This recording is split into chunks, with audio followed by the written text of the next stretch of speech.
تفہیم القرآن سید ابوالعلا مودودی سورہ نحل بسم اللہ الرحمن الرحیم نام آیت 68 کے فقرے وَأَوْحَىٰ رَبُّكَ إِلَى النَّحْلِ سے ماخوذ ہے۔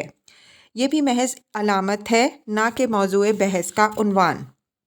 زمانہ نزول متعدد اندرونی شہادتوں سے اس کے زمانہ نزول پر روشنی پڑتی ہے۔ مثلاً آیت 41 کے فقرے وَالَّذِينَ هَاجَرُوا فِي اللَّهِ مِن بَعْدِ مَا ظُلِمُوا سے صاف معلوم ہوتا ہے کہ اس وقت ہجرت حبشہ واقع ہو چکی تھی۔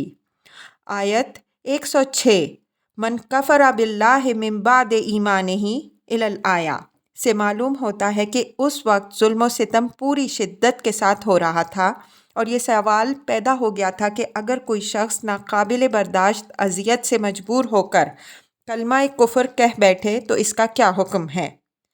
آیت 112 تا 114 وَضَرَبَ اللَّهُ مَثَلًا قَرْيَةً إِن كُنتُمْ إِيَّاهُ تَعْبُدُونَ کا صاف اشارہ اس طرف ہے کہ نبی صلی اللہ علیہ وسلم کی بعثت کے بعد مکے میں جو زبردست قحط رونما ہوا تھا وہ اس سورہ کے نزول کے وقت ختم ہو چکا تھا۔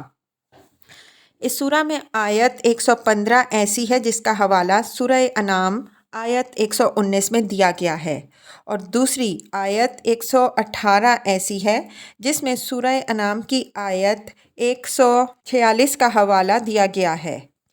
یہ اس بات کی دلیل ہے کہ ان دونوں سورتوں کا نزول قریب العہد ہے۔ ان شہادتوں سے پتہ چلتا ہے کہ اس سورہ کا زمانہ نزول بھی مکے کا آخری دور ہی ہے، اور اسی کی تائید سورہ کے عام انداز بیان سے بھی ہوتی ہے۔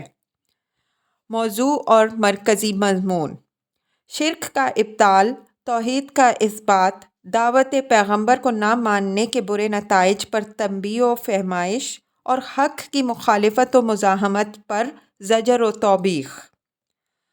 مباحث سورہ کے آغاز بغیر کسی تمہید کے یکلخت ایک تنبیہی جملے سے ہوتا ہے، کفار مکہ کو بار بار دہرانے پر کہ جب ہم تمہیں جھٹلا چکے ہیں اور کھلم کھلا تمہاری مخالفت کر رہے ہیں تو آخر وہ خدا کا عذاب آ کیوں نہیں جاتا جس کی تم ہمیں دھمکیاں دیتے ہو۔ اس بات کو بالکل تکیہ کلام کی طرح اس لیے دہراتے تھے کہ ان کے نزدیک یہ محمد صلی اللہ علیہ وسلم کے پیغمبر نہ ہونے کا سب سے زیادہ صریح ثبوت تھا۔ اس پر فرمایا کہ بیوقوفوں، خدا کا عذاب تو تمہارے سر پر تلا کھڑا ہے، اب اس کے ٹوٹ پڑنے کے لیے جلدی نہ مچاؤ، بلکہ جو ذرا سی مہلت باقی ہے اس سے فائدہ اٹھا کر بات سمجھنے کی کوشش کرو۔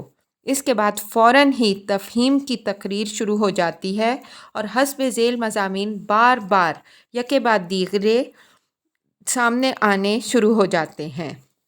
نمبر 1 دل لگتے دلائل اور آفاق و انفس کے اسرار کی کھلی کھلی شہادتوں سے سمجھایا جاتا ہے کہ شرک باطل ہے اور توحید ہی حق ہے۔ نمبر 2 منکرین کے اعتراضات، شکوک، حجتوں اور حیلوں کا ایک ایک کر کے جواب دیا جاتا ہے۔ نمبر 3 باطل پر اصرار اور حق کے مقابل میں استکبار کے برے نتائج سے ڈرایا جاتا ہے۔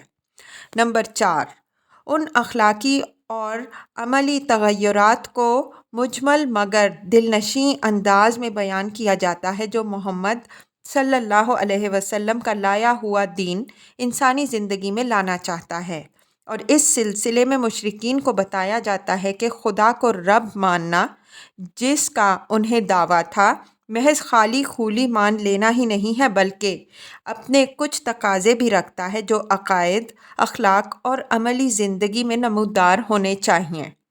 نمبر 5 نبی صلی اللہ علیہ وسلم اور آپ صلی اللہ علیہ وسلم کے ساتھیوں کی ڈھارس بندھائی جا رہی ہے، اور ساتھ ساتھ یہ بھی بتایا جاتا ہے کہ کفار کی مزاحمتوں اور جفاکاریوں کے مقابلے میں ان کا رویہ کیا ہونا چاہیے۔